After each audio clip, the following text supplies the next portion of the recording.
warahmatullahi wabarakatuh. Alhamdulillah. Alhamdulillah bi ni'matihi tatimmus shalihat bi dzikrihi tatanazzalur rahmat. Allahumma shalli wa sallim ala sayyidina wa maulana Muhammadin sayyidis sadat wa afdalil karamat wa ala alihi wa sahbihi ila yaumil qiyamah. Amma ba'd. Hadirin mustami'in rahimani rahimakumullah mukarramun. Ahbaib dan juga para asatidz, Ustaz Ahmad dan juga para sepuh, Ustaz Supandi, Pak Afandi, dan juga Pak Adi, Pak Adi, dan juga segenap hadirin jamaah majlis Hadatul Qulub yang dimuliakan oleh Allah Subhanahu wa taala. Mudah-mudahan Allah senantiasa meridai kepada kita, memudahkan urusan kita, luaskan rezeki kita, sehatkan jasmani dan rohani kita, sehingga kita bisa bahagia di dunia sampai akhirat insyaallah. Amin. Alhamdulillah. Senantiasa kita bersyukur kepada Allah dan setiap saat kita selalu bersyukur atas nikmat yang besar dan juga nikmat yang kecil, tampak dan juga yang tidak tampak, karena sesungguhnya Allah selalu memberikan nikmat kepada hamba-Nya. Tinggal bagaimana kita, posisi kita, apakah kita seorang muslim, apakah kita seorang mukmin, ya, ataupun kita muslim lainnya, muslim abangan dan lain sebagainya.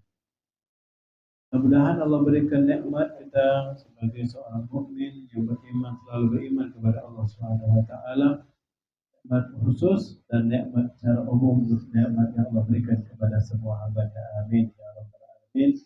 Dan mudah-mudahan kita pada malam hari ini kita bersalawat kepada Nabi Muhammad SAW, memenuhi perintah daripada perintahnya Allah Subhanahu wa taala yang Allah turunkan pada malam daripada bulan Sya'ban. Allah perintahkan, innallaha wa malaikatahu yusalluna 'alan nabi ya ayyuhalladzina amanu sallu 'alaihi wa sallimu taslima. Allah dan juga para malaikatnya bersalawat, Allah memberikan rahmatnya.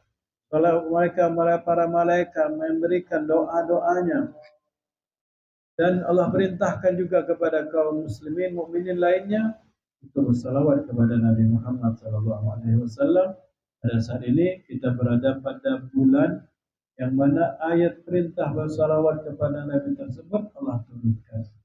Merupakan bagian daripada kemuliaan bulan Sya'ban yang kita berada padanya.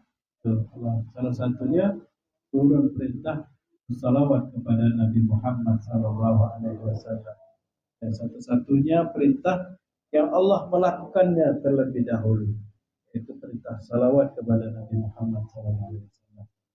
Dan juga kemuliaan daripada bulan Sya'ban yang luar biasa, ya, kita diperintahkan untuk berpuasa, kita diperintahkan untuk bersedekah, kita diperintahkan untuk banyak-banyak beramal, berzikir pada bulan Sya'ban ini.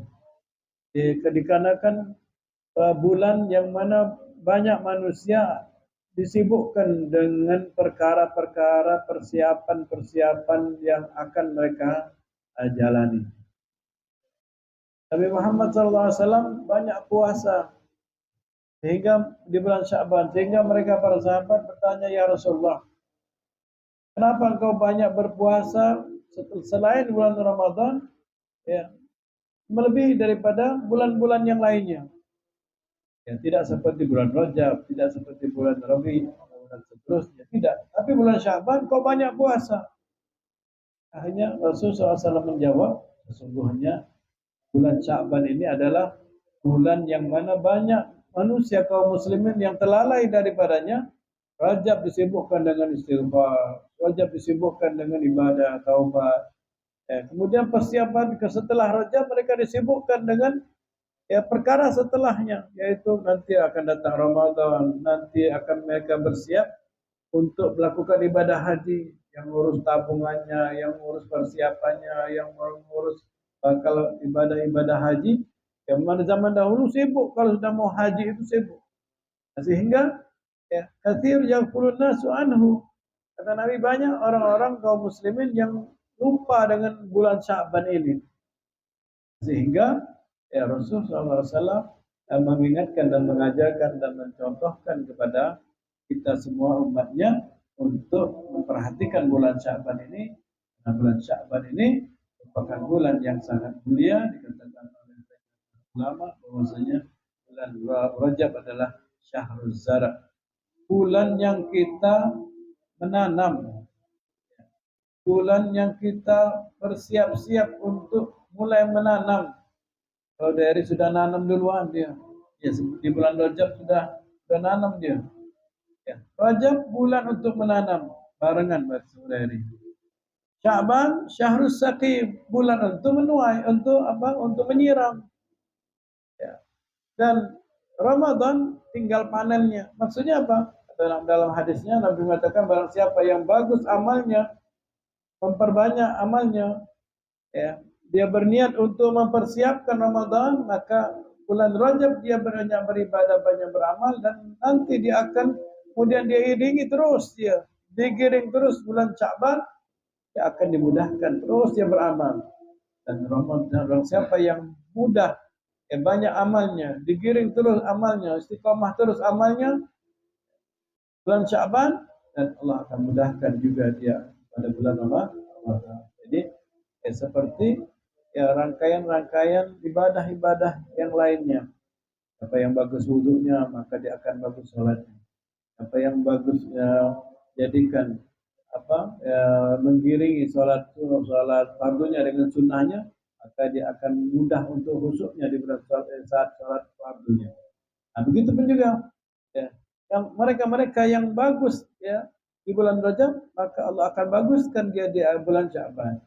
Siapa yang sudah bagus di bulan Sya'ban, Allah akan baguskan di bulan Ramadan. Nah, inilah harapannya, mudah dan bagus kita bisa beribadah di bulan suci Ramadan, maka ini harus kita giring dari bulan Rajab. Ini anjuran daripada Nabi Muhammad SAW. Dia dikatakan bahwasanya bahwasanya Rajab adalah syahrul tathhirul badan. Ya. Tathhirul badan, tathhirul jasmani. Di bulan Rajab kita istighfar, kita taubat, seperti diibaratkan seperti pembersihan pada diri kita, pembersihan pada jasmani kita. Karena Allah nyatakan dalam Al-Quran surah Yasin, al-yawma nakhtimu ala afwahihim wa nukallimuna aydihim wa tashhadu arjuluhum bima kanu yaksibun. Karena di hari kiamat Allah membicarakan semua, tangan, kaki, semuanya Allah bicarakan semua, dan Allah bungkam mulut kita semuanya. Mulut yang tadinya bisa dusta, bungkam oleh Allah dan dibicarakan semuanya, kaki, tangannya, anggota tubuhnya. Kabar siapa yang di bulan Rajab dia bertaubat dan beristighfar, insyaallah yang akan bersih dosa-dosanya. Dan juga dikatakan oleh Nabi Muhammad SAW bahwasanya barang siapa yang berwudu di wudu'in hasan, dengan wudu yang sempurna, yang bagus wudunya, tidak kelepet-kelepetan, ada yang wudunya kelepet-kelepetan, salah wudu, maka kharajat dunubu min yadihi wa min wajhihi wa min rijlihi, keluar dosa-dosanya berlumuran, bercucuran, seperti air yang keluar dari anggota tubuhnya. Jadi wudu kita menghilangkan dosa, istighfar kita menghilangkan dosa, apalagi kita banyak lakukan itu di bulan yang mulia. Wa Sya'ban syahrun litathhiril qulub. Jadi bulan Sya'ban ini adalah bulan, kata Nabi, untuk membersihkan hati kita. Ya, jaga hati kita di bulan Sya'ban ini dari dosa, dari kesalahan. Ya. Sehingga jasmani kita, badan kita sudah bersih dari dosa, insyaallah. Ya. Kemudian hati kita di bulan Sya'ban kita jaga. Sehingga orang yang baik hatinya, dia tidak akan memandang sesuatu kecuali sesuatu itu baik. Kalau kita masih memandang sesuatu itu tidak baik, berarti hati kita tandanya belum baik. Memandang orang, masih ada orang itu tidak baik, berarti tanda kita tidak baik, belum baik. Bahkan memandang orang yang tidak baik dengan pandangan yang tidak baik, berarti hati kita belum baik. Ya. Pandanglah sesuatu itu yang baik, ya, maka menunjukkan cerminan daripada hati kita. Yang mudah-mudahan bulan Sya'ban ini bulan yang berkah bagi kita. Ya, bulan kita mudah untuk ibadah sehingga Ramadan bisa mendapatkan Lailatul Qadar. Ya. Kalau masih berat ibadah di bulan Ramadan berarti sulit untuk dapatkan Lailatul Qadar. Ramadan ya. Ramadan berat. Oh, dia berat, apalagi puasa berat, dengan harap untuk dapatkan Lailatul Qadar. Ya. Orang yang mendapatkan Lailatul Qadar maka dia seperti ibadahnya yang diterima 83 tahun itu diterima. Jadi kita tahun sehari diterima udah luar biasa kata Imam Ali. Orang yang diterima ibadahnya maka seperti hari raya, dia harus ramekan, meriahkan. Kalau diterima tahu amalnya satu hari itu diterima oleh Allah, anggap hari itu hari raya. Gembira harus. Nah, ini orang yang dapatkan Lailatul Qadar 80 tahun, 83 tahun amalnya diterima. Insyaallah masuk surga. Insyaallah kita mendapatkan bagian kita orang yang mendapatkan Lailatul Qadar. Tidak kita wafatkan kecuali ditemukan dengan malam Lailatul Qadar. Dan Ramadan syahrul tatahhiril arwah. Ramadan malam yaitu bulan untuk mensucikan roh-roh kita, rohani kita. Jadi lengkap berarti 3 bulan berturut-turut ini adalah untuk membersihkan badan, jasmani, untuk membersihkan hati, dan untuk membersihkan rohani kita, roh kita. Roh ini kalau roh kita sudah hebat, bagus, maka kalah galau. Semuanya kalah. Ya, makanya bulan Sya'ban ini adalah bulan yang penuh berkah, bulan yang sangat mulia. Hadirin mustami'in yang dimuliakan oleh Allah Subhanahu wa taala. Jadi jangan sampai kita tidak banyak beramal, beribadah di bulan yang sangat mulia ini. Ada suatu cerita tentang keutamaan daripada bulan Sya'ban.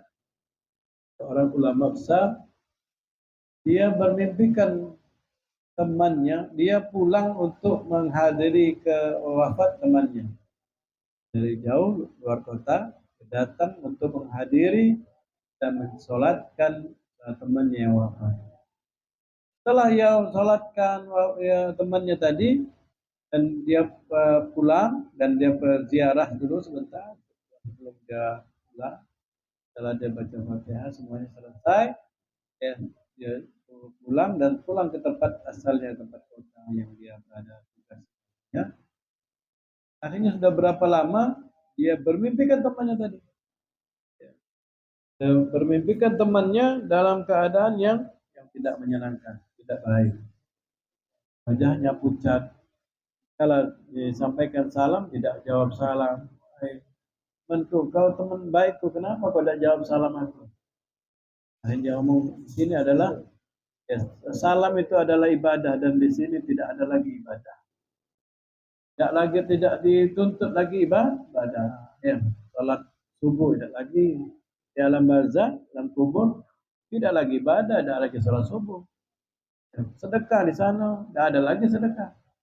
Ya, ngaji di sana tidak ada lagi ngaji. Kalau mau ngaji boleh, tapi tidak dituntut lagi. Sehingga aku tidak mau menjawab salammu. Kenapa wajahmu pucat? Ya, kala datang jenazahku dan dikubur, dan tahu-tahunya banyak kesalahan dan dosa-dosaku, sehingga aku dapatkan siksaan, mendapatkan azab sampai saking sakitnya azab itu, azab kubur itu, sampai tulang belulangku berantakan. Terus dia sepanjang setahun, sepanjang masa itu disiksa terus dalam alam kubur itu, dan sampai datangnya bulan muncul bulan Sya'ban dan ada seruan dari malaikat, ibu berhentilah kalian semua menyiksa dia. Berhenti. Yang tadinya dia sedih, dia ceritanya sudah menyakitkan. Susah. Suruh berhenti di annahu ya aqama qiyam laila fi syahri Sya'ban. Wa li'annahu yasumu yauman min ayyami Sya'ban. Berhenti dari siksaannya dikarenakan dia pernah bangun malam di bulan Sya'ban 1 kali umur hidupnya sekarang. Berhenti dari siksaannya dikarenakan dia pernah berpuasa di bulan Sya'ban walaupun 1 kali. Kali telah dia berpuasa hari ini. Dengan berkah kemuliaan bulan Sya'ban, dia puasa 1 kali cuma, dan dia pernah dia bangun malam 1 kali, diangkat, dijauhkan, jadi diangkat dari siksaan kuburnya. Adkhilul jannah, masukkan dia dalam surga. Ini cerita dia itu luar biasa. Dikarenakan kemuliaan daripada bulan Sya'ban ini. Jadi bulan Sya'ban bukan bulan yang biasa-biasa. Makanya Nabi mengatakan ya li'anna syahr Sya'ban syahrun yurfa'ul a'mal kullaha. Bulan Sya'ban ini pada bulan Sya'ban ini disetorkan setoran semua amal-amal ibadah kita semua hamba-hamba Allah. Wa uridu an yurfa'a amali wa ana saya ingin diangkat, disetorkan amalku dan saya sedang dalam keadaan puasa. Jadi kalau setiap Jumat itu setoran mingguan.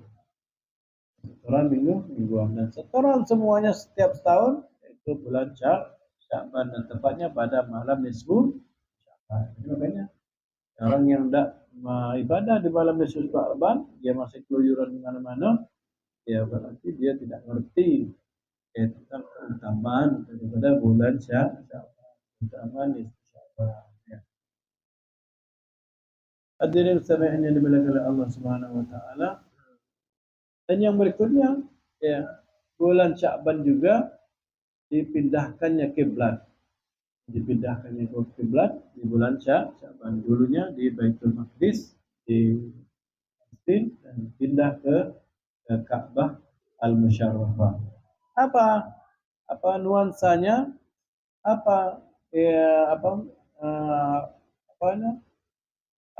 Ideologinya, pemikirannya di pemindahan Ka'bah itu sebagai muhasabah. Biar kita berpikir, biar kita bisa renungi lagi. Bagaimana saya ini sudah hijrah apa belum? Saya ini sudah banyak amal apa belum? Saya ini sudah baik atau belum?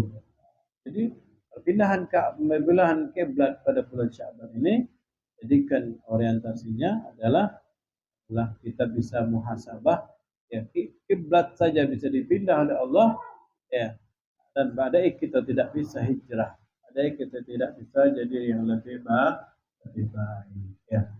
Mudah-mudahan kita mendapatkan kemuliaan, keberkahan bulan Sya'ban yang luar biasa hingga kita bisa mendapatkan Lailatul Qadar dengan amal ibadah yang Allah mudahkan kita di bulan Ramadan. Hadirin sekalian yang dimuliakan oleh Allah Subhanahu wa taala, berikutnya apa yang dikatakan disampaikan oleh Abdullah Haddad di hal bab adabul muta'allim fi talabil ilm, adab orang yang belajar di saat dia belajar ilmu.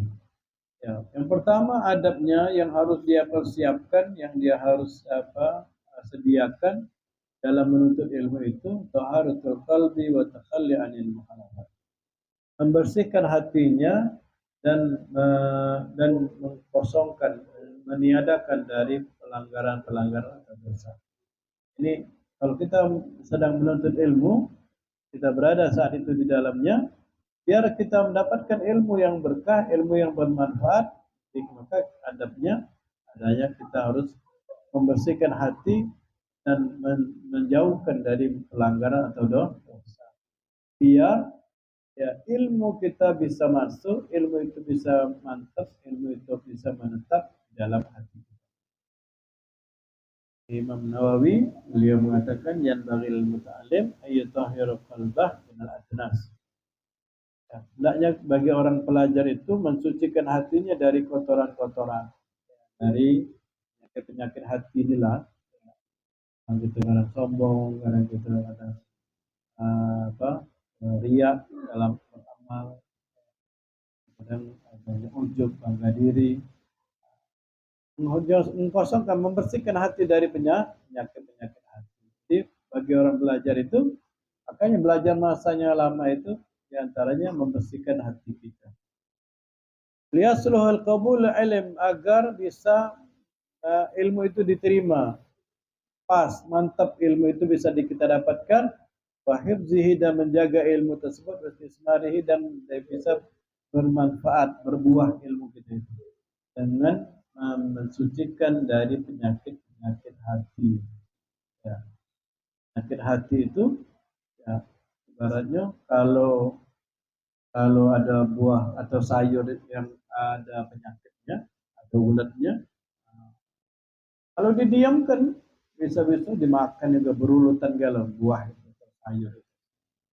Gimana kita mau menempatkan sesuatu yang berharga, ya, dan kan sesuatu itu ada ulatnya, ada kotornya, pasti ya tidak pantas dikatakan oleh mereka orang yang mengerti.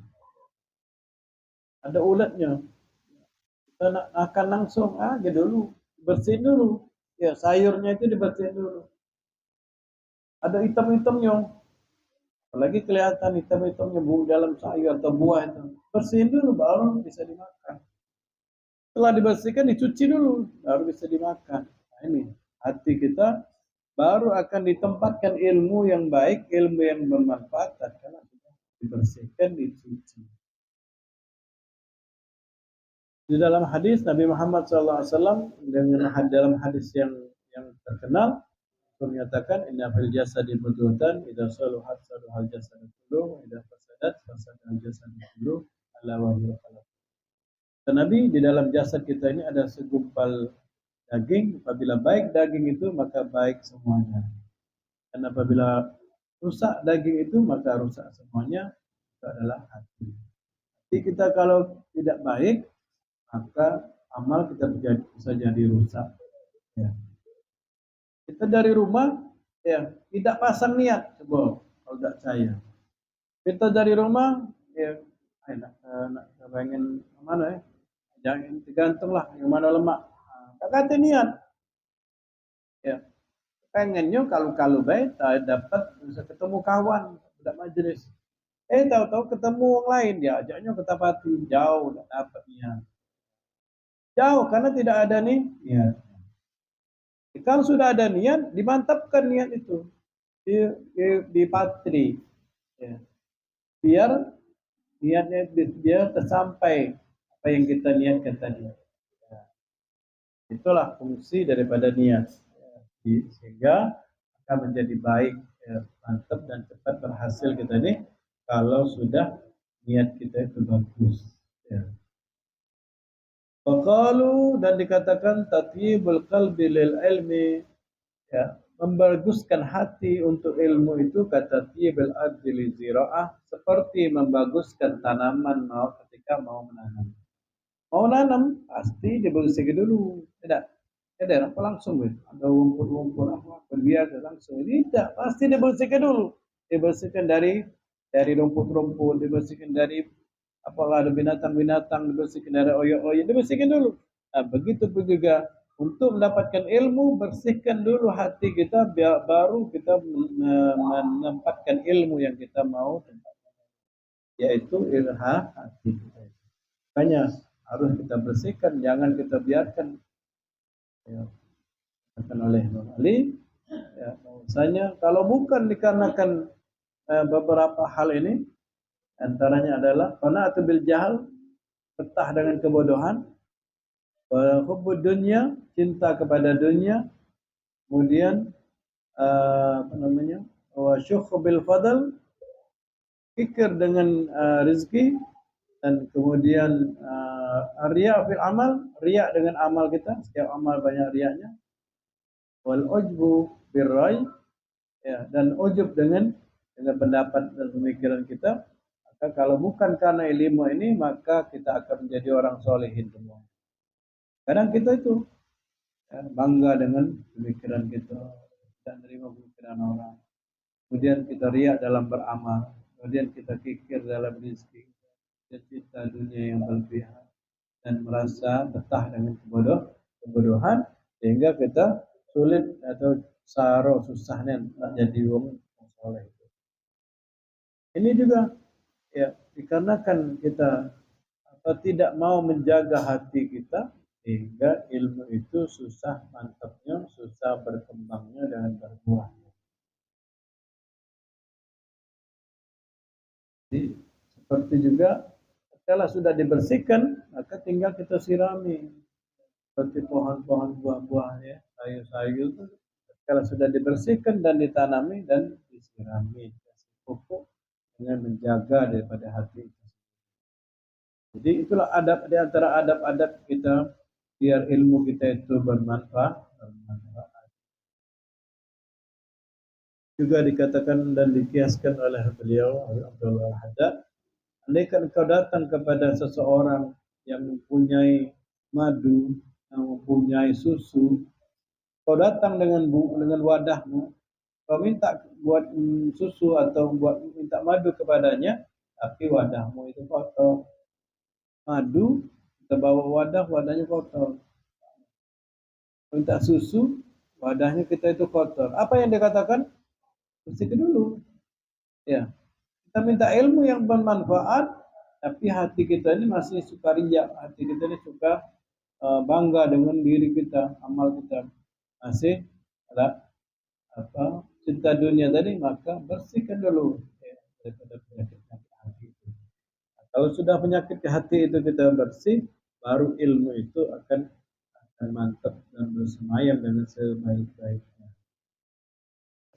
Kalau belum, ya berguyur kita bersih-bersihkan hati itu sehingga bisa bermanfaat betul-betul ilmu yang ada pada kita. Hadirin mustami'in dirahmati Allah Subhanahu wa taala, Imam Syafi'i beliau datang kepada gurunya Imam Malik untuk belajar kitab Muwatta.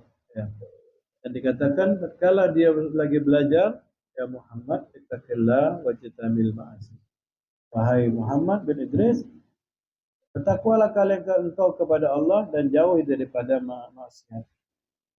Jadi kalau seorang pelajar itu ya belajar ilmu itu jauhi daripada maksiat. Ainahu sayakun laka sya'an. Karena sesungguhnya engkau akan menjadi orang besar. Jadi Imam Malik mengkasaf Imam Syafi'i. Takwalah jauhi daripada maksiat. Kita bukan Imam Syafi'i, ya, harus lebih daripada itu, lebih takwa, lebih jauh daripada maksiat biar ilmu kita bermanfaat. Ya, dalam riwayat yang lain dikatakan juga Inna Allah Azza wa Jalla qad alqa ala qalbika nuran. Imam Syafi'i, Allah Subhanahu wa taala telah menempatkan di dalam hatimu itu cahaya. Ya, fala tutfi'hu bil ma'asi. Jangan kau padamkan cahaya yang dari Allah berikan itu dengan kemaksiatan. Ya. Hanya kemaksiatan itu ya seperti lampu yang redup sampai mati bahkan. Makin banyak kita bermaksiat maka seperti ya, mati hati kita. Ya, maka janganlah kita banyak-banyak melakukan kemaksiatan karena sesungguhnya bisa mematikan, memadamkan hati kita ini. Sekali baik, berarti menggelapkan hati kita. 2 kali baik, menggelapkan hati kita. Sehingga kalau sudah gelap, merabak kita nih. Apalagi lampu gelap, tambah lagi merabaknya. Kenapa?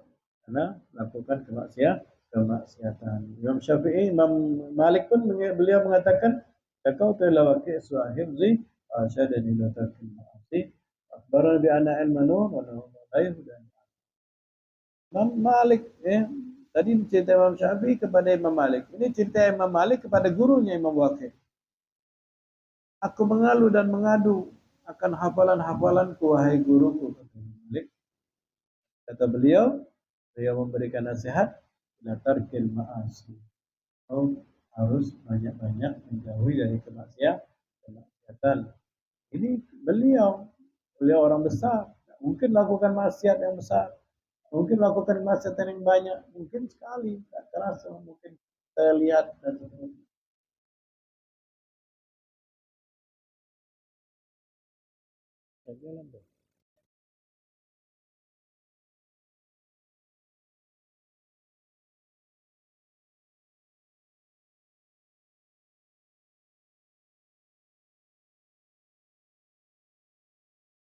Ya, tapi disuruh oleh Imam Malik, Imam Waqi, ya, untuk meninggalkan maksiat.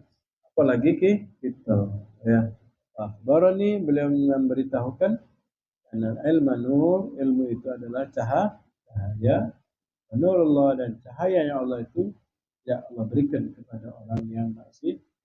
Ya, mudah-mudahan Allah hapuskan dosa-dosa kita, Allah berikan kita taubat, jadikan orang yang jauh bisa meninggalkan dosa hingga hati kita dipenuhi dengan cahayanya Allah Subhanahu wa taala. Amin.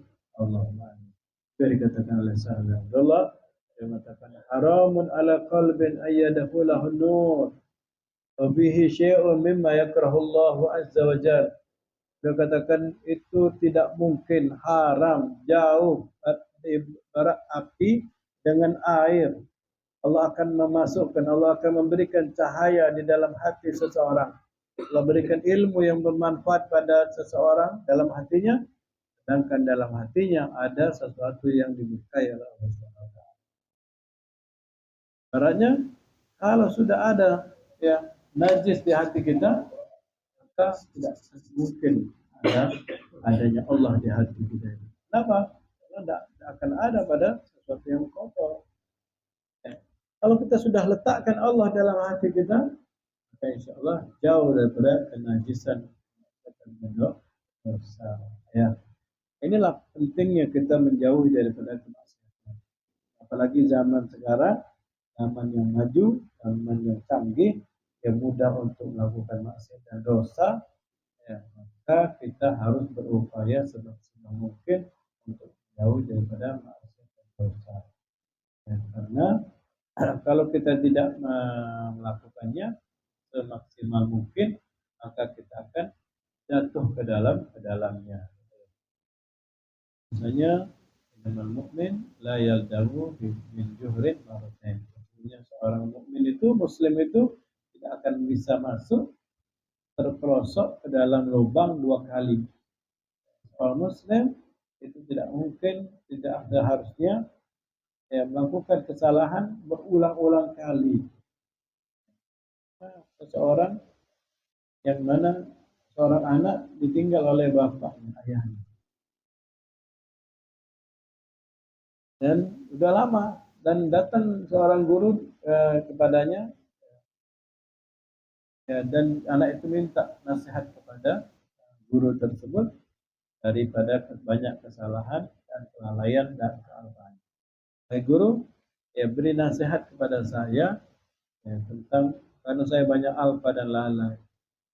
Ya, guru itu menjawab, bertanya dengan pertanyaan, apakah orang tuamu masih ada? Oh, sudah meninggal. Orang tua saya sudah meninggal, sudah lama setahun. Itu tidak mungkin orang yang sudah diberikan nasihat yang paling agung, nasihat yang paling berat, yaitu wafatnya orang tuanya, tapi dia tidak mendapatkan nasihat, tidak dapatkan pelajaran daripada meninggalnya orang tua. Jadi sudah kata Nabi, betul kan? Kafa bil mauti wa insan. Sudah cukup seharusnya itu dengan wafatnya orang tua kita, wafatnya orang-orang yang kita sayangi, orang yang kita cintai, orang yang kita kenali, itu tidak menjadi nasihat, maka ini berarti beku hati kita ini, keras hati kita. Hanya selain daripada itu, maka rangkaian atau rantai yang ada pada nasihat-nasihat yang lain itu harusnya menjadi nasihat yang bisa menyampaikan kita kepada nasihat yang besar, itu kematian. Ya. Sebenarnya kalau sudah mati tadi, ada lagi amal ibadah. Sudah wafat, maka tidak ada lagi sulit kita untuk dapatkan pahala yang banyak kecuali kalau kita sudah banyak menanam amal jari. Mudah-mudahan Allah Subhanahu wa taala mudahkan kepada kita untuk beribadah di bulan Sya'ban, mudahkan kita bersalawat kepada Nabi Muhammad SAW. Lalu di bulan Rajab kita istighfar 70 kali, baca istighfar berpuluh hamdi 70 kali, membaca subhanallah subhanallah al-Rahuf, subhanallah al-Ahad Samad itu 100 kali, maka ganti itu semua di bulan Sya'ban. Selain baca itu juga ditambah dengan salawat kepada Nabi Muhammad SAW. Bisa diteruskan baca subhanallah al-Rahuf, subhanallah al-Ahad Samad 100, tambah dengan salawat 100 kali pada setiap. Mudah-mudahan bulan Sya'ban ini bisa menjadi pijakan kita, kemudahan kita beramal hingga Ramadan kita bisa mendapatkan keberkahan Lailatul Qadar. Ramadan kita bisa mudahkan untuk banyak baca Quran. Ramadan dimudahkan kita untuk berpuasa. Ramadan memudahkan amal. Ramadan terus untuk kemudahan kita. Ya, hanya dengan syair-syair Ramadannya yang kita kadang kita baca, syair-syair mereka yang asik dan ibadah di bulan suci Ramadan. Mudah-mudahan Allah berikan keberkahan itu semua. Amin, Allahumma amin. Sebagaimana mereka yang mendapatkan keberkahan di bulan suci Ramadan. Amin, Allahumma amin. Assalamualaikum warahmatullahi wabarakatuh.